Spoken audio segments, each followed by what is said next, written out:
고린도 후서를 통해 교회 안의 문제와 그 문제의 원인과 문제를 해결하는 방법, 교회를 사랑하는 바울의 모습 속에 영혼 사랑이 무엇인지 또 신앙의 초점을 어디에 두어야 되는지를 깨닫기를 원합니다. 고린도 후서는 바울이 고린도 교회에 보낸 후속 서신으로 고린도를 두 번째 방문 직후 주후 약 55년에서 57년경에 작성된 거로 추정됩니다. 교회 내부의 분열, 거짓 교사들의 가르침, 바울의 사도직에 대한 의문을 해결하는 목적이 쓰여져 있습니다. 고린도 후서의 저자는 누굴까요? 고린도 후서 1장 1절의 말씀과 같이 사도 바울입니다. 사도 바울은 베냐민 지파 소속 바리새인으로 길리기아의 다소 출신으로 가말리엘 문화에서 율법에 관해 교육을 받았습니다. 율법에 열심을 가지고 있었고 태어나서부터 로마의 시민권을 가졌습니다. 율법에 매일 열심으로 기독교인들의 율법을 가볍게 여기고 성전을 모독한다고 생각하여 박해를 하기 위해 다메섹으로 가는 길에 예수님을 만나 극적으로 회심한 사도입니다. 자, 우리 이 시간 이제 1장 고린도후서 1장을 들어가겠습니다. 1장은 고린도 교인들에 대한 인사와 고난 중에 인내할 것을 권면하는 내용입니다. 1장 1절부터 2절 같이 읽겠습니다. 하나님의 뜻으로 말미암아 그리스도 예수의 사도된 바울과 형제 디모데는 고린도에 있는 하나님의 교회와 또 온 아가야에 있는 모든 성도에게 하나님 우리 아버지와 주 예수 그리스도로부터 은혜와 평강이 있기를 원하노라 합니다. 1절에 보면 하나님의 뜻으로 말미암아 그리스도 예수의 사도된 바울이라고 본인을 설명합니다. 사도행전 9장 15절에서 16절 말씀에 보면 사도행전 9장 15절에서 16절의 말씀에 보면 주께서 이르시되 가라 이 사람은 내 이름으로 이방인과 임금들과 이스라엘 자손에게 전하기 위하여 택한 나의 그릇이라 그가 내 이름을 위하여 얼마나 고난을 받아야 할 것을 내가 그에게 보이리라 이렇게 말씀하십니다. 자, 하나님이 이 사도 바울을 내 이름을 이방인과 임금들과 이스라엘 자손에게 전하기 위하여 택한 나의 그릇이라고 하나님이 이 사도 바울을 부르셨습니다. 그래서 1장 1절의 초반에 본인을 소개를 하기를 하나님의 뜻으로 말미암아 그리스도 예수의 사도된 바울이라고 이 바울이 본인을 소개를 하고 있습니다. 또한 형제 디모데는 고린도에 있는 하나님의 교회와 또 온 아가에 있는 모든 성도에게 하나님 우리 아버지와 주 예수로부터 은혜와 평강이 있기를 원하노라 하면서 은혜와 평강을 구하는 장면입니다. 그러면서 3장에 보면 찬송하리로다 그는 우리 주 예수 그리스도의 하나님이시오 자비의 아버지시오 모든 위로의 하나님이시며 라고 하나님을 이렇게 소개하는데 자 그는 하나님은 우리 주 예수 그리스도의 하나님이시고 자비의 아버지시고 모든 위로의 하나님이시라고 소개를 합니다. 이사야 51장 12절에 보면 이사야 51장 12절에 보면 너희를 위로할 자는 나 곧 나이니라 하면서 우리를 진정으로 위로할 분은 하나님임을 말씀하셨고 또한 이사야 66장 13절에 보면 어머니가 자식을 위로할 것 같이 내가 너희를 위로할 것인즉 이렇게 말씀하십니다. 하나님은 우리의 참된 위로자이십니다. 자, 4절 들어가겠습니다. 우리의 모든 환난 중에서 우리를 위로하사 우리로 하여금 하나님께 받는 위로로서 모든 환난 중에 있는 자들을 능히 위로하게 하시는 이시로다 이렇게 말합니다. 우리의 환난 중에 우리를 위로하신 분이 누구죠? 하나님께 받는 위로, 그 하나님이라고 말씀하시면서 그 받는 위로서 모든 환난 중에 있는 자들을 능히 위로하게 하시는 분이 하나님임을 말씀하고 있습니다. 그래서 환난을 통해서 하나님의 위로를 받게 하고 그걸 통해서 또한 모든 환난 중에 있는 사람들을 위로하게 하시는 분이 하나님의 뜻이라는 것을 말씀하고 있습니다. 고린도후서 또 1장 5절에 보면 그리스도의 고난이 우리에게 넘친 것 같이 우리가 받는 위로도 그리스도로 말미암아 넘치느니라 이렇게 말씀하십니다. 고난이 넘치면 위로도 넘친다고 말씀하셨죠. 그래서 고난이 많으면 위로가 많다 말씀하십니다. 로마서 8장 17절에서 18절에 보면 로마서 8장 17절에서 18절에 보면 자녀이면 또한 상속자 곧 하나님의 상속자요 그리스도와 함께한 상속자니 우리가 그와 함께 영광을 받기 위하여 고난도 함께 받아야 할 것이니라 이렇게 말씀하십니다. 우리가 영광 받기 위하여 당연히 고난도 받아야 될 것을 말씀하고 있습니다. 자, 그래서 6절에 보면 우리가 환난 당하는 것도 너희가 위로와 구원을 받게 하려는 것이요 우리가 위로를 받는 것도 너희가 위로를 받게 하려는 것이니 위로가 너희 속에 역사하여 우리가 받는 것 같은 고난을 너희도 견디게 하느니라 이렇게 말씀하십니다. 그래서 환난 당하는 것이 결국 우리가 환난을 당하지만 그것이 너희가 위로와 구원을 받게 되는 것이라고 말씀하시죠.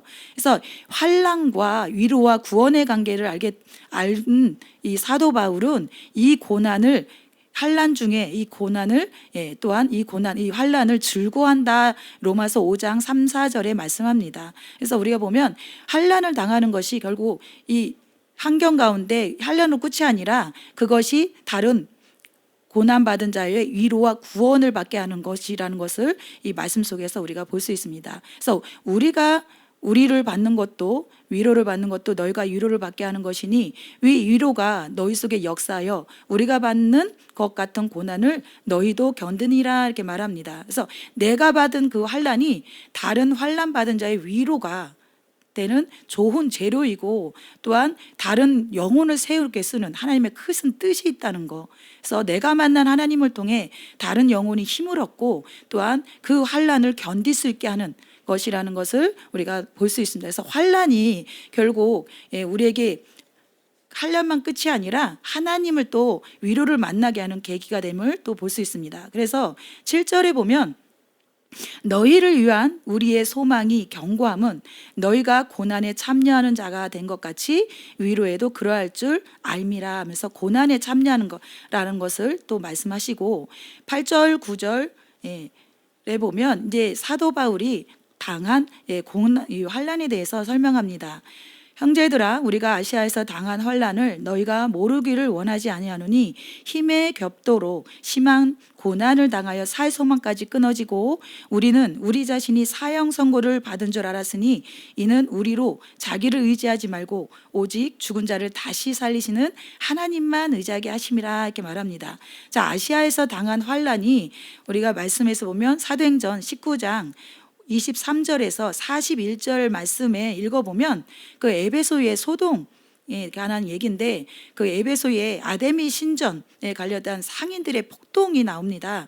그러므로 해서 이제 바울이 복음을 전파함으로 계기로 본인들의 경제가 타격을 줌으로 이제 군중들이 소동을 일으켰고 바울이 이걸로 인해서 직접적인 생명의 위협까지 있었음을 우리가 그 말씀 속에서 볼 수 있습니다. 그래서 이 8절 9절의 말씀처럼 이 환난이 힘에 겹도록 심한 고난을 당하여 살 소망까지 끊어지고 9절에 보면 사형 선고를 그러니까 생명의 위협까지 받은 줄을 이렇게 알았으니 이는 그 이유가 그 환난을 통해서 우리를 자기를 의지하지 말고 오직 죽은 자를 다시 살리시는 하나님만 의지하게 하라 하심이라 하면서 이 환난을 통해 하나님의 뜻을 알게 됐는데 그 뜻이 무엇이냐? 하나님만 의지하게 하신 하나님의 뜻임을 알게 됐습니다. 그래서 이걸 통해 보면 환난은 하나님을 만나는 계기가 되고 또한 이것을 통해서 우리가 환난이 하나님만 의지하는 하나님의 뜻임을 우리가 또 볼 수 있습니다. 10절 읽겠습니다. 그가 이 같은 큰 사망에서 우리를 건지셨고 또 건지실 것이며 이후에도 건지시기를 그에게 바라노라. 그래서 이 사도 바울은 이 같은 큰 사망에서 우리를 건지셨고 이 하나님을 이 환난을 통해서 하나님만 의지하게 하는 그 하나님의 뜻을 깨닫고 그 또한 이걸 통해서 하나님을 만나는 체험을 했죠. 이 경험 이걸 해서 건지석고라고 얘기했고 또 건지실 것이며 또 이런 믿음이 생겼고 이후에도 건지시기를 그에게 바라노라 하면서 기대하며 소망을 하는 이 사도 바울을 볼 수가 있습니다. 그래서 환난은 하나님을 만나는 계기이고 믿음을 주시는 것이고 또한 우리에게 소망을 주시는 거라는 것을 볼 수가 있습니다. 자, 11절 너희도 우리를 위하여 간구함으로 도우라. 이는 우리가 많은 사람의 기도로 얻은 은사로 말미암아 많은 사람이 우리를 위하여 감사하게 하려 함이라 하면서 사도 바울이 우리를 위하여 간구하는 기도를 요청하는 장면이죠. 근데 그 이유가 이는 우리가 많은 사람의 기도로 얻은 은사, 응답으로 말미암아 많은 사람이 우리를 위하여 감사하게 하기 위해서 이렇게 기도를 요청을 한다고 말씀합니다. 이제 12절부터 24절까지는 사도 바울이 고린도 교회의 방문 계획을 변경에 대한 고린도 교인들의 오해를 풀기 위해서 해명하는 장면입니다. 자, 12절에 보면 우리가 세상에서 특별히 너희에 대하여, 고린도 교회겠죠, 대하여 하나님의 거룩함과 진실함으로 행하되 육체의 지혜로 하지 아니하고 하나님의 은혜로 행함은 우리의 양심이 증언하는 바니 이것이 우리의 자랑이라 이렇게 얘기를 합니다. 그래서 이 사도 바울은 고린도 교회를 대할 때 어떻게 대했다 그러죠? 거룩함과 진실함으로, 육체의 지혜로 행하지 않고 하나님의 은혜로 행했다고 얘기를 합니다. 그래서 우리가 사역자들이 우리가 이런 그 영혼을 대할 때 어떻게 행해야 되는지를 이 사도 바울이 이렇게 고백한 것처럼 우리도 한 영혼이 천하보다 귀하다 말씀하신 그 영혼을 위해서 거룩함과 진실함으로 하나님의 은혜로 대하는 우리 모두 되기를 원합니다. 자, 13절에 보니까 오직 너희가 읽고 아는 것 외에 우리가 다른 것을 쓰지 아니하노니 너희가 완전히 알기를 내가 바라는 것은 14절에 너희가 우리를 부분적으로 알았으나, 자, 지금은 부분적으로 이해했으나 우리 주 예수의 날, 그러니까 예수님의 재림의 날이겠죠. 너희가 우리의 자랑이 되고 우리가 너희의 자랑이 되는 그것이라 하면서 이 사도 바울은 그 재림 때에 고린도 교회가 자랑이 되고 또한 자신을 자랑할 수 있게 되기를 소망하는 것을 말씀하고 있습니다. 15절에 내가 이 확신을 가지고 너희로 2번 은혜를 얻게 하기 위하여 먼저 너희에게 이르렀다가 16절 너희를 지나 마게도냐로 갔다가 다시 마게도냐에서 너희에게 가서 너희의 도움으로 유대로 가기를 계획하였으니, 그래서 이런 계획을 17절에 보니까 이렇게 계획할 때에 어찌 경솔히 하였으며 혹 계획하기를 육체를 따라 계획하여 예예 하면서 아니라는 일이 내게 있겠느냐 하면서 이 계획이 경솔히 한 것도 아니고 육체를 따라서 한 것 아니라 이렇게 지금 말을 합니다. 그래서 18절에 하나님은 미쁘시니라 우리가 너희에게 한 말은 예하고 아니라 함이 없느라, 그래서 반드시 지킨다고 말을 합니다. 그래서 19절에 우리 곧 나와 실라노와 디모데로 말미암아 너희 가운데 전파된 하나님의 아들 예수 그리스도, 자, 누구를 전파했다 그러죠? 하나님의 아들 예수 그리스도를 전파했죠. 그 예수 그리스도는 예하고 아니라함이 되지 아니하였으니 그에게는 예만 되었니라 하면서 예수 그리스도의 순종에 대해서 말합니다. 그러면서 20절에 보니까 하나님의 약속은 얼마든지 그리스도 안에서 예가 되니 그런즉 그로 말미암아 우리가 아멘하여 하나님께 영광을 돌리게 되느니라 해서 하나님의 약속, 하나님의 말씀은 얼마든지 그리스도 예수 안에서 예가 되니, 그래서 그런즉 그로 말미암아 예수로 말미암아 우리가 아멘하여 하나님께 영광을 돌리게 되느니라 해서 우리가 하나님의 약속을 우리가 아멘하고 순종하고 믿음으로 받아들일 때 그것이 성취되어 하나님께 영광을 돌리게 됨을 우리가 볼 수 있습니다. 그래서 우리가 말씀 속에서 우리가 아멘하고 믿음으로 받아들일 때 하나님이 성취하심을, 그걸 통해 영광을 돌리게 됨을 우리가 알 수 있습니다. 그래서 우리가 믿음으로 우리가 순종하는 우리 모두 되기를 원합니다. 자, 21절에 보니까 우리를 너희와 함께 그리스도 안에서 굳건하게 하시고 우리에게 기름을 부으신 이는 하나님이시니라고 말합니다. 자, 하나님은 우리를 굳건하게, 예수 안에서 굳건하게도 하시고 기름을 부으신 분입니다. 그 하나님이 22절에 보니까 자, 하나님이 또한 우리에게 인치시고 보증으로 우리 마음에 성령을 주셨으니라. 그래서 하나님이 우리 안에 보증으로 우리 마음에 성령을 보내주신 그 하나님이시고 성령이 곧 또한 사도 바울의 이런 모든 것들을 증언한다 말씀하십니다. 그러면서 고린도후서 1장 23절에 보면 내가 내 목숨을 걸고 하나님을 불러 증언하시게 하노니, 그러면서 하나님이 증인이시다 말합니다. 그러면서 내가 다시 고린도에 가지 아니한 것은 너희를 아끼려 함이라 해서 이 가지 아니한 것이 아끼기 위함이라 말하고, 24절에 우리가 너희 믿음을 주관하려는 것이 아니요 오직 너희 기쁨을 돕는 자가 되려 함이니 이는 너희가 믿음에 섭음이라 얘기합니다. 자, 이 우리가 너희 믿음을 주관하는 것이 아니라 말하죠. 믿음의 주관자는 누구죠? 히브리서 12장 2절에 보면, 히브리서 12장 2절에 보면 믿음의 주요 또 온전하게 하시는 이인 예수를 바라보자. 그는 그 앞에 있는 기쁨을 위하여 십자가를 참으사 부끄러움을 개의치 아니하시더니 하나님 보좌 우편에 앉으셨느니라 얘기합니다. 그래서 믿음의 주요 또 온전케 하시는 이가 누구라고 얘기하는 거죠? 예수님, 곧 하나님임을 얘기를 하고, 오직 너희 24절에 너희 기쁨을 돕는 자가 되려 하면서, 이 기쁨을 돕는, 그러니까 믿음을 사역자는 강권적으로 군림하는 그런 직책이 아니라 돕는 자라 말씀합니다. 왜? 이는 너희가 믿음에 섰음이라 얘기를 합니다.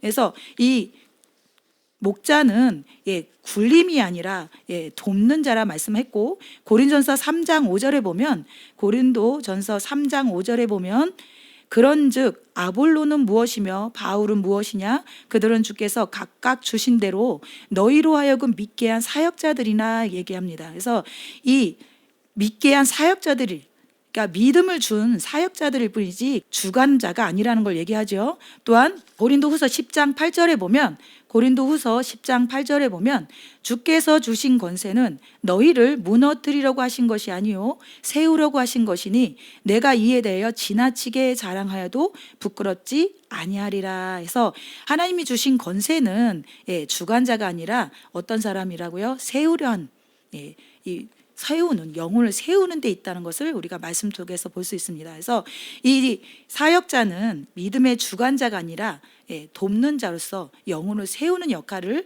해야 된다는 것을 우리 말씀 속에 볼 수 있습니다. 2장 하겠습니다. 1장 1절부터 4절까지는 이 1장에 이어서 고린도에 가지 아니하게 된 이유를 계속 설명하고 있습니다. 1절에 보면 내가 다시는 너에게 근심 중에 나가지 아니하기로 스스로 결심하였노니, 이렇게 해서 지금 이 보니까, 이 말씀 속에 보니까 이 지금 고린도 교회에 근심, 교회 안에 근심시키는 자가 있다는 걸 볼 수가 있어요. 그래서 이 사도 바울은 근심 중에 나아가지 아니하기로 수시로 결심했다고 얘기를 합니다. 고린도후서 13장 1절에 보면 세 번째 방문할 때 이것처럼 이 지금 씌어진 시기가, 이때가 2차 방문 이후에 지금 다시 가지 아니하기로, 그래서 지금 2차 방문 후라는 것을 우리가 또 볼 수 있고요. 2절에 보면 내가 너희를 근심하게 한다면 내가 근심하게 한 자밖에 나를 기쁘게 할 자가 누구냐 얘기합니다. 이 근심하게 한 자, 우리가 보면 고린도, 이게 말씀 속에 보면 고린도전서 5장 1절에 보면 음행의 한 자일 수도 있고, 또한 우리가 이 고린도 후서 5장 7장 10장 12장에 보면 이 바울의 사도권을, 권위를 도전하는 이런 자로 우리가 또 볼 수 있습니다. 그래서 대부분 이 근심한 자를 방문했을 때 이 권위에 도전한 자로 이렇게 대부분 봅니다. 3절에 내가 이같이 쓴 것은 내가 갈 때에 마땅히 나를 기쁘게 할 자로부터 도리어 근심이 얻을까 염려함이며, 또 너희 모두에 대한 나의 기쁨이 너희 모두의 기쁨인 줄 확신함이로라, 이렇게 얘기합니다. 자, 이렇게 쓴 이유가 마땅히 나를 기쁘게 할 자, 고린도 교회는 마땅히 기쁘게 할 자죠. 그런데 왜 이렇게 쓴 것은 근심을 얻을까? 그 염려한 그 사도 바울임을 알 수 있죠. 그 염려하는 마음, 또 너희 모두에 대한 나의 기쁨이 너희 모두의 기쁨인 줄 확신함이라 얘기합니다. 그래서 서로 기쁨이 되어야 되는데 근심으로 나아갈까 봐 지금 사도 바울의 그 마음이 있습니다. 그래서 4절에 보면 내가 마음에 큰 눌림과 걱정이 있어 많은 눈물로 너희에게 썼노니, 그래서 눈물의 편지를 썼는데 어떤 것 때문에 썼다고 얘기하죠. 마음에 큰 눌림과 걱정이 있어서 눈물의 편지를 썼다 얘기한다. 그 이는 너희로 근심하게 하려 한 것이 아니오 오직 내가 너희를 향하여 넘치는 사랑이 있음을 너희로 알게 하려 함이라. 그래서 눈물의 편지를 쓴 이유는 마음에 큰 눌림과 걱정이 있어서 하는데, 이것이 근심이 아니라 어떻게 해요? 그 고린도 교회를 향한 넘치는 사랑이 있기 때문에 라는 것을 말씀하고 있습니다. 그래서 사도 바울이 고린도 교회를 얼마나 많이 사랑하는지를 우리가 말씀 속에서 볼 수 있죠. 자, 5절부터 11절까지는 이런 근심하게 한 사람을 용서라고 이제 사도 바울이 말을 합니다. 자, 5절. 근심하게 한 자가 있었을지라도 나를 근심하게 한 것이 아니요 어느 정도 너희 모두를 근심하게 한 것이니 어느 정도라 함은 내가 너무 지나치게 말하지 아니하려 함이라 하면서 이 사도 바울은 이런 모든 말에 조심스럽게 말을 꺼내는 것을 볼 수 있습니다. 그래서 6절에 이러한 사람은 많은 사람에게서 벌 받는 것이 어떻다고 얘기하죠? 마땅하도다. 7절에 그런즉 너희는 차라리 그가 누굴까요? 근심하게 한 자죠. 그를 용서하고 위로할 것이니 그가 너무 많은 근심에 잠길까 두려워하노라 이렇게 말합니다. 그러니까 그를 근심하게 한 자 차라리 어떻게 하라고 얘기해요? 용서하고 위로하라고 얘기해요. 그 이유가 그가 너무 많은 근심에 잠길까 두려워하노라. 그러니까 사도 바울은 금식해 한 자, 이 사람마저도 그 근심에서 잠길까 두려워하는 그 영혼의 사랑하는 마음을 우리가 느낄 수 있어요. 그렇죠? 그래서 이 8절에 보면 그러므로 너희를 권하노니 사랑을 그들에게 나타내라 얘기를 합니다. 자, 이 사랑을 나타내는데 그것이 곧 뭐라고 얘기하는 거예요? 그를 근심하게 하는 자를 용서하고 위로하는 것이라고 얘기를 해요. 그러니까 용서를 할 때 하나님의 사랑이 나타나는 거라고 말을 합니다. 그래서 9절에 너희가 범사에 순종하는지 그 증거를 알고자 하여 내가 이것을 너희에게 썼노라 하면서 모든 일에 순종한지 결국 뭐예요? 이것을 순종하기를 원하는 사도 바울의 마음이 읽혀지죠. 그래서 10절에 너희가 무슨 일에든지 누구를 용서하면 나도 그리하고 내가 만일 용서한 일이 있으면 용서한 그것은 너희를 위하여 그리스도 앞에서 한 것이니 라고 합니다. 너희가 무슨 일에든지 누구를 용서하면 나도 그리하고 내가 만일 용서한 일이 있으면 용서한 그것이 누구를 위한 거래요? 너희를 위한. 그 용서를 받은 자를 위한 것이 아니라 용서를 한 자를 위한 것이라고 얘기해요. 그것이 곧 누구 앞에서 한 거라고 얘기하죠? 그리스도 앞에서 한 것이라 말합니다. 자, 우리 말씀 찾아보겠습니다. 마태복음 18장 15절에서 18절 말씀입니다. 마태복음 18장 15절에서 18절 말씀입니다. 내 형제가 죄를 범하거든 가서 너와 그 사람과만 상대하여 권고하라. 만일 들으면 내가 내 형제를 얻을 것이라. 16절 많이 듣지 않거든 한두 사람을 데리고 가서 두세 증인의 입으로 말마다 확증하게 하라. 만일 그들의 말도 듣지 않거든 교회의 말하고 교회의 말도 듣지 않거든 이방인과 세리와 같이 여기라. 진실로 너에게 이르노니 무엇인지 너희가 땅에서 매면 하늘에서도 매일 것이요 무엇인도 땅에서 풀면 하늘에서도 풀리리라 말합니다. 자, 이 일이 어떻단 얘기예요? 이 땅에서 이 일을 풀을 때 하늘에서 풀릴 것이라고 말씀하시죠. 또한 그 이후에 그 마태복음 18장 21절에 34절 35절에 보면 우리는 하나님 앞에 1만 달란트 빚진 자라고 얘기합니다. 1만 달란트. 우리는 하나님 앞에 우리가 값으로 채울 수 없는 아주 어마어마한 용서를 받은 자죠. 그렇기 때문에 35절에 그 18장 35절에 보면 너희가 각각 마음으로부터 형제를 용서하지 아니하면 나의 하늘 아버지께서 너희에게 이와 같이 하시리라 이렇게 말씀하십니다. 그래서 우리가 이 용서는 마음으로부터 용서해야 하나님도 이와 같이 우리를 용서한다는 말씀을 또 하고 있습니다. 또 말씀 찾아보겠습니다. 요한복음 20장 23절 요한복음 20장 23절 너희가 누구의 죄든지 사하면 사여질 것이요 누구의 죄든지 그대로 두면 그대로 있으리라 하시니라. 그래서 내가 죄를 사할 때 내가 용서를 할 때 내 죄가 사여진다고 말을 합니다. 그런데 내가 그것을 용서하지 않을 때 내가 또한 내 죄가 죄가 그대로 있음을 말하고 있습니다. 결국 이 죄는 내가 다른 사람을 용서하는 것은 결국 나의 죄를 용서받기 위한 것이라는 거죠. 그래서 남을 용서하지 못하면 나도 용서받지 못하는 것을 말씀하고 있습니다. 그래서 우리가 용서하는 것은 결국 이것은 나를 위한 것이라는 거 우리가 말씀을 하고 있고 이 용서는 결국 우리가 하나님의 사랑을 나타내는 것이라고 말을 합니다. 그러면서 고린도후서 2장 11절에 보면 이는 그 이유를 왜 그렇게 말씀을 하냐면 우리로 사탄에게 속지 않게 하려 함이라 우리는 그 계책을 알지 못하는 바가 아니라 이렇게 얘기를 합니다. 자, 이 보니까 그 이유가 우리로 사탄에게 속지 않게 하려 함이라 이렇게 얘기를 합니다. 고린도후서 11장 3절에 보면 뱀이 그 관계를 하와를 미혹한 것 같이 너희 마음이 그리스도를 향하는 진실함과 깨끗함에서 떠나 부패할까 두려워하노라 말합니다. 그러면서 이 뱀, 그 사단의 관계가 있음을 말씀하고 있죠. 그래서 이 사단의 계책이 우리 계책이 있음을 말하고 있어요. 그래서 이 보면 이 교회 안에지만 우리의 마음 가운데 우리의 교회 안에 성도들 간에 이런 이 사단이 분리시키고 관계를 이렇게 갈라놓게 하는 이런 사단의 계책이 있다는 것을 분리시키고 이렇게 하는 이런 계책이 있다는 걸 볼 수가 있습니다.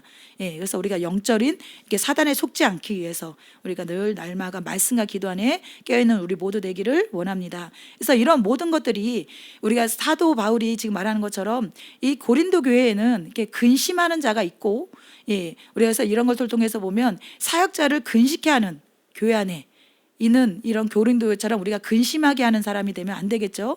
그래서 또 고린도 교인에게 또 이런 근식해 하는 자를 용서하고 위로하고 위로하라. 이것이 하나님의 사랑을 나타내는 것이고 이거 하나님께 하는 것이고 이게 너희를 위한 것이라. 그리고 이것이 사탄에게 속지 않는 방법이라 말합니다. 그래서 우리도 주님 앞에 이게 사탄의 계책을 우리가 있음을 우리가 알고 우리가 이렇게 하나님 말씀 속에서 우리가 분별하며 나아가는 우리 모두 되기를 원합니다. 자, 이 12절부터 17절까지는 그리스도의 한계에 대한 말씀입니다. 12절 내가 그리스도의 복음을 위하여 두로아의 이름에 주 안에서 문이 내게 열렸으되라고 얘기를 합니다.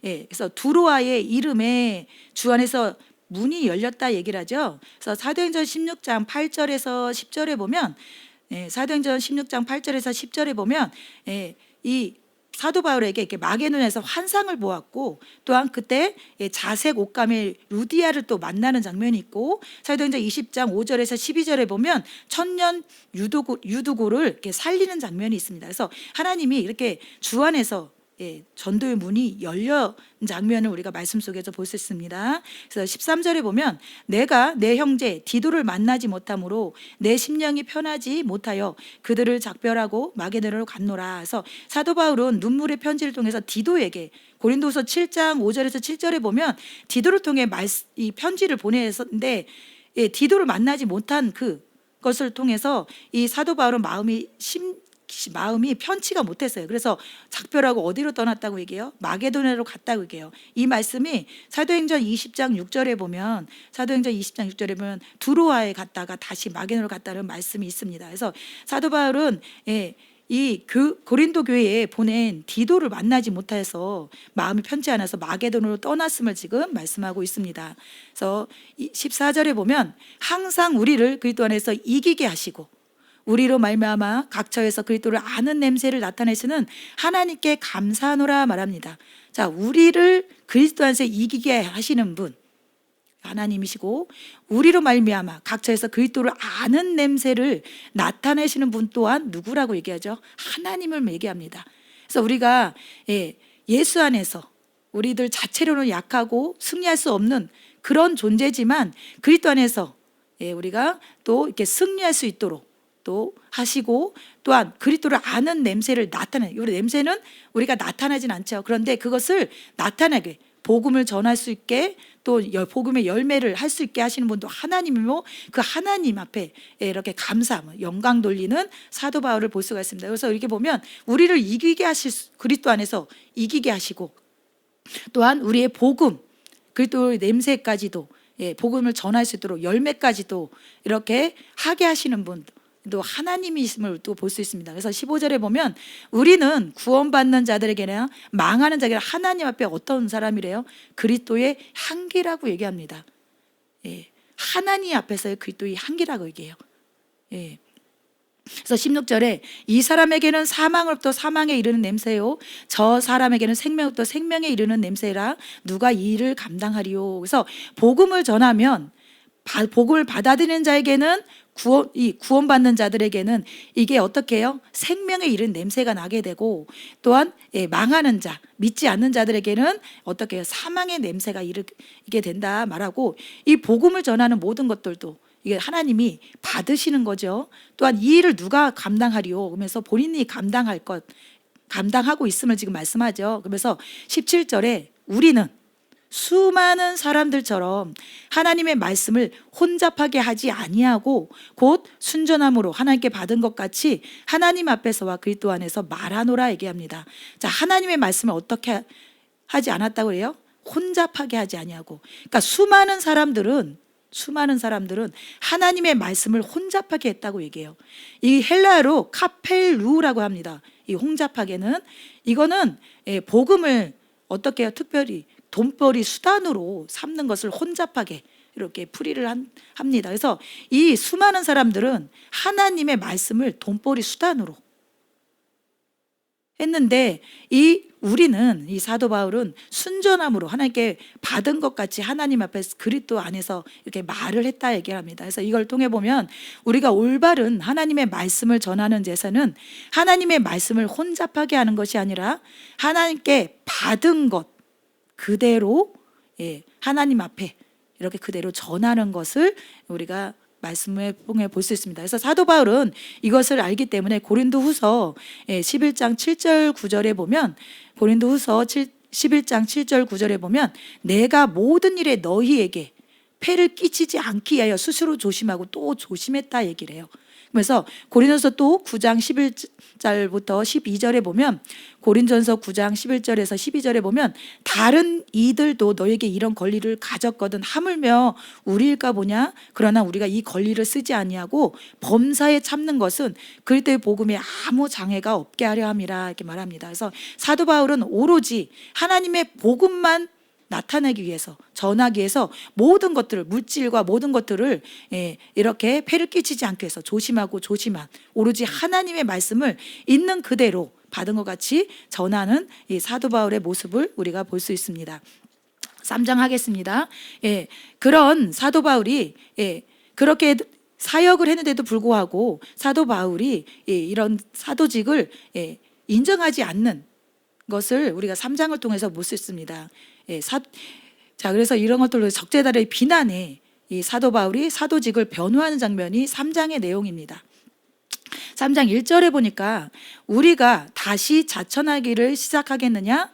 우리가 어찌 어떤 사람처럼 추천서를 너에게 붙이거나 혹은 너에게 받거나 할 필요가 있느냐 이렇게 얘기합니다. 자, 우리가 다시 자천, 스스로 추천하는 것이냐? 이렇게 지금 대묻죠.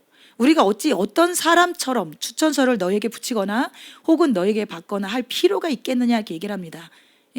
우리가 이게 말씀 속에 보면 고린도후서 5장 12절에 보니까, 고린도후서 5장 12절에 보니까 이 사도 바울을 외모로 자랑하는, 이렇게 마음으로가 아닌 외모로 자랑하는 자들이 교회 안에 사도 바울의 그 사도직을 인정하지 않는 그런 자들이 있다는 걸 우리가 볼 수가 있어요. 그래서 그런 자들에게 지금 내가 자천하기를 시작하냐면서 대묻는 지금 말씀이죠. 그러면서 2절에 너희는 우리의 편지라 우리 마음에 썼고 뭇사람이 알고 있는 바라. 그래서 이 너희, 고린도 교회겠죠. 우리의 편지, 너희가 편지다, 너희가 추천서다 이렇게 말을 하는 거예요. 그래서 3절에 너희는 우리로 말미암아 나타난 그리스도의 편지니 이는 먹으로 쓴 것이 아니요 오직 살아계신 하나님의 영으로 쓴 것이며 또 돌판에 쓴 것이 아니요 오직 육의 마음판에 쓴 것이라. 그러면서 4절에 우리가 그리스도로 말미암아 하나님의 향하 이같이 어떻게 한다 그러죠? 확신이 있으니 5절에 우리가 무슨 일이든지 우리에게서 난 것 같이 스스로 만족할 것이 아니니 우리의 만족은 오직 누구래요? 하나님부터 나느니라. 그래서 우리의 이런 모든 것들은 하나님부터 공급이 되는 거고 하나님이 세우신 것이고 이 하나님이 하신 것이다 이렇게 고백을 합니다. 사도 바울의 이런 모든 이 사도직을 이렇게 주신 것은 하나님임을 지금 말씀하고 있습니다. 그래서 3장 6절에 그가, 자, 하나님이 또한 우리를 새 언약의 일꾼 되기에 만족하게 하셨으니 율법 조문으로 하지 아니하고 오직 영으로 함이니 율법 조문은 죽인 것이요 영은 살리는 것이니라 얘기합니다. 그가 또한 우리를 새 언약의 일꾼 되기에 만족, 그러니까 새 언약의 일꾼 되기에 만족하게 새 언약의 일꾼으로 세우셨다 이렇게 말씀하죠. 여기서 이렇게 새 언약이 나오죠. 그러면 우리가 옛 언약은 우리가 여러분 이게 말씀에서 보면 출애굽기 34장에 보면 하나님이 모세를 부르시고 시내의 산에서 하나님 백성에게 율법을 주셨죠. 그 율법을 돌판에 기록해 주셨습니다. 그러면서 신명기 26장 16절에서 19절의 말씀에 보면 그 율법을 신명기 26장 16절에서 19절에 보면 오늘 내 하나님 여호와께서 이 규례와 법도를 행하라고 내게 명령하시나니 그런즉 너는 마음을 다하고 뜻을 다하여 지켜 행하라. 내가 오늘 여호와를 내 하나님으로 인정하고 또 그를 행하고 그 도를 행하고 그의 규례와 명령과 법도를 지키며 그의 소리를 들으라. 여호와께서도 내가 말씀하신 대로 오늘 너를 그의 보배로운 백성이 되게 하고 그의 모든 명령을 지키라 하건 하셨느니라. 그런즉 여호와께서 너를 그 지으신 모든 민족 위에 뛰어나게 하사 찬송과 명예와 영광을 삼으시고 그가 말씀하신 대로 너를 내 하나님 여호와의 성민이 되게 하시리라 이렇게 말합니다. 그래서 이 돌판에 새겨진 그 말씀을 어떻게 하라고요? 규례와 법도를 행하라고 26장의 말씀처럼 이것을 명령하셨고 지켜 행할 때 하나님의 보배로운 백성 성민이 되겠다고 이 언약을 주셨죠. 근데 이 새 언약은 에레미야 31장 31절에서 33절, 에레미야 31장 31절에서 33절 31절 여호와의 말씀이니라. 보라 날이 이르리니 내가 이스라엘 집과 유다 집에 새 언약을 맺으리라 이렇게 말합니다. 새 언약 32절에 이 언약은 내가 그들의 조상들의 손을 잡고 애굽 땅에서 인도하던 내던 날에 맺은 것과 같이 아니할 것은 이 옛 언약이겠죠. 내가 그들의 남편이 되었어도 그들이 내 언약을 어떻게 했기 때문이라 그래요? 깨뜨렸습니다. 여호와의 말씀이니라. 이들이 깨뜨렸기 때문에 새 언약을 맺을 것을 말씀하시죠. 그래서 33절에 그러나 그날 후에 내가 이스라엘 집과 맺을 언약은 이러하니 곧 내가 나의 법을 그들 속에 두어 그들의 마음에 기록하여 나는 그들의 하나님이 되고 그들은 내 백성이 될 것이라 여호와의 말씀이라 이렇게 얘기합니다. 그날 후는 히브리서 10장 14절에 보면 그 예수님이 한 번의 제사를 온전하게 하셨느니라 이런 것처럼 예수님이 십자가를 지시고 부활하신 그때 그 후를 말합니다. 그래서 내가 이스라엘 집과 맺을 언약은 이러하니 그 언약은 곧 내가 33절에 내가 나의 법을 그 하나님의 말씀을 법을 그들의 속에 두며 그들의 마음에 기록한다 얘기를 합니다. 그러니까 하나님의 율법을 그리고 새 말씀을 주겠다는 뜻이 아니라 이미 준 그 하나님의 율법의 말씀을 어떻게 한대요? 지킬 수 있도록 그 말씀을 어디에 둔다고 얘기해요? 그들의 속에 그들의 마음에 하나님이 기록하겠다 이렇게 얘기를 합니다. 그래서 나는 그들의 하나님이 되고 그들은 내 백성이 될 것이라 여호와의 말씀이라 이렇게 얘기합니다. 이 새 언약은 그래서 이것이 어떻게 그들의 마음 속에 두고 마음에 기록하게 하시냐면 에스겔서 36장 26절에서 27절 에스겔서 36장 26절에서 27절에 또 새 영을 너희 속에 두고 새 마음을 너희에게 주되 너희 육신에게 굳은 마음을 제거하고 부드러운 마음을 줄 것이며 27절에 또 내 영을 너희 속에 두어 너희로 내 율례를 행하게 하리니 너희는 내 규례를 지켜 행할지라 얘기합니다. 결국 이 법을 속에 두고 마음속에 기록해서 지킬 수 있도록 누구를 보내주신 거예요? 성령을 통해 지킬 수 있도록 하나님이 새 언약을 이렇게 하시겠다 말씀하십니다. 그래서 우리가 보면 로마서 우리가 5장 12절에 보면 아담의 범죄로 우리 후손인 우리 모두가 어떻게 해요? 죄성을 해서 하나님 말씀을 지킬 수가 없죠. 근데 그 지킬 수 없는 우리를 갈라디아서 3장 10절에서 13절에 보면 그 율법의 젖에서 우리를 예수님께서 속량하셨습니다. 그래서 로마서 6장 3, 4절 14절까지 보면 그 예수님을 우리가 믿고 세례를 받을 때 우리의 옛사람 우리 죄성을 가진 그 옛사람은 죽고 우리는 새 사람을 입은 거듭 자로 하나님이 우리에게 성령을 선물로 주시죠. 그래서 우리는 은혜 아래 있는 자라 말합니다. 그래서 우리는 로마서 8장 3, 4절에 보면 이제는 성령을 따라 행할 때 율법의 요구가 이루어짐을 말씀을 하십니다. 그래서 우리가 새 언약은 이 말씀을 통해서 보면 복음이고 이 사도 바울을 다시 고린도서 3장 6절에 보면 그가 또한 우리를 새 언약의 일꾼 되게 만족하게 하셨으니 이렇게 해서 하나님이 우리를 새 언약 결국 복음의 일꾼으로 하나님이 세우셨음을 말씀하시고 율법 조문으로 하지 아니하고 율법에 우리 돌에 쓰여 이 모세에 통해서 하나님이 주신 율법 조문으로 그 율법에 이렇게 쓰여진 그 율법으로 하지 않고 오직 뭘로 했다고 얘기하죠? 영으로 함이니 율법 조문은 뭐 하는 것이라고 그래요? 죽이는 것이고 영은 살리는 것이라 말을 합니다. 그래서 율법 조문은 그러니까 율법은 우리가 디모데전서 1장 9절에 보면 율법은 제된 본성에게 주어진 것이고 로마서 7장 12절에 13절에 보면 그 율법은 우리를 단지 뭐 하는 역할을 하냐면 죄인임을 죄를 깨닫게 하는 게 이 율법의 역할이에요. 그렇기 때문에 아담의 범죄로서 죄인된 우리는 율법을 지킬 수 없기 때문에 이 율법을 갖다 대면 우리는 죽이게 될 수밖에 없어요. 이렇게 죽이는 역할을 하는 거예요. 율법 조문은. 그런데 이 새 언약의 일꾼인데 이 새 언약은 우리를 그 영으로 우리를 살리는 것이라 얘기를 합니다. 그래서 7절에 돌에 써서 새긴 죽게 하는 율법 조문의 직분, 이 모세에게 준 하나님의 직분이죠. 이 직분도 뭐가 있다고 얘기하죠? 영광이 있어. 이스라엘 자손들은 모세의 얼굴에 없어질 영광 때문에 그 얼굴을 주목하지 못하였거든. 8절에 하물며 영의 직분은 더욱 영광에 있지 아니하겠느냐 이렇게 얘기합니다. 그래서 이 모세의 직분은 율법 조문의 직분이고 이것은 죽이는 것이지만 이 새 언약의 일꾼 하나님이 세우신 이 직분은 영의 직분으로 이 모세의 직분보다 더 영광이 있는 직분이라고 얘기하는 거예요.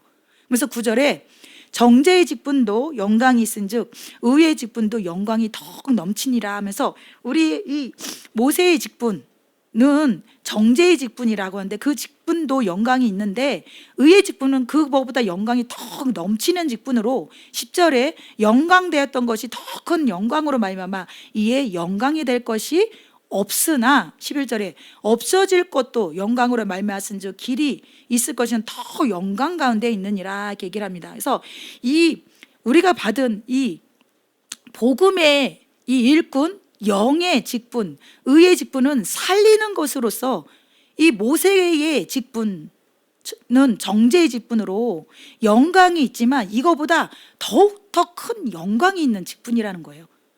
어마어마한 큰 영광이라는 거죠. 그래서 우리가 이런 복음을 전하는 이것이 우리가 영광에 더할 말이 이에 영광 될 것이 없다 얘기하면서 엄청난 큰 영광의 직분임을 볼 수가 있습니다. 아멘. 그래서 이 또 12절에 보면 우리가 이 같은 소망이 있으므로 담대히 말하노니 그래서 우리는 이런 소망이 있기 때문에 담대히 말한다. 이제 사도 바울을 말하면서 13절에 우리는 모세가 이스라엘 자손들에게 장차 없어질 것에 결국을 주목하지 못하게 하려고 수건을 얼굴에 쓴 것 같이 우리가 보면 출애굽기 34장 그 29절에 보면 모세가 하나님을 대면했을 때 그 영광이 너무 얼굴이 빛나서 차마 이 백성들이 보자면 그 얼굴을 어떻게 했어요? 수건을 가리고 쳐다볼 수 없어 가리는 것을 볼 수가 있죠. 그래서 그것을 비교하면서 이 모세가 이스라엘 자손들에게 장차 없어질 것에 결국을 주목하지 못하려고 수건을 얼굴에 쓴 것 같이 이렇게 복음을 전하지 않았다 이게 결국 뭐예요? 밝히 보였다, 전했다 이 얘기죠. 그런데도 불구하고 14절에 그러나 그들의 마음이 완고하여 그래서 복음을 그렇게 전했는데도 불구하고 이들이 마음이 완고하여 오늘까지도 구약을 읽을 때에 그 수건이 벗겨지지 않냐고 있으니 그 수건은 그리스도 안에서 없어질 것이라 말씀하십니다. 그래서 복음을 전했는데도 불구하고 마음이 완고해서 받아들이지 않는 자가 있음을 말씀하고 있죠. 그것은 곧 뭐예요? 수건이 벗겨지지 않아서 라는 얘기인데 그것은 누구를 통해? 예수 그리스도를 통해서 온전히 이것이 이해가 될 수 있을 것을 말씀을 합니다. 그래서 15절에 오늘까지 모세의 글을 읽을 때 그 수건이 그 마음에 덮었도다. 그러나 언제든지 언제든지 주께로 돌아가면 그 수건이 어떻게 된다고 얘기하죠? 예, 벗겨지리라 얘기를 합니다. 그래서 이것은 결국 누구를 통해? 예수를 통해 예, 우리가 이해할 수 있다는 것을 말씀하고 있죠. 그래서 17절에 주는 영이시니 주의 영이 계신 곳에는 자유가 있다 얘기합니다. 그래서 예수를 통해서 참 자유, 그러니까 새 언약을 가지고 예수님을 통해서 참 자유가 있음을 말씀하고 있습니다. 그래서 그런 우리가 새 언약을 한 이런 언약을 복음을 전한 자에게 어떤 축복이냐면 18절에 우리가 다 수건을 벗은 얼굴로 거울을 보는 것 같이 주의 영광을 보매 그와 같은 형상으로 변하여 영광에서 영광에 이르니 곧 주의 영으로 말미암음이라 이렇게 말합니다.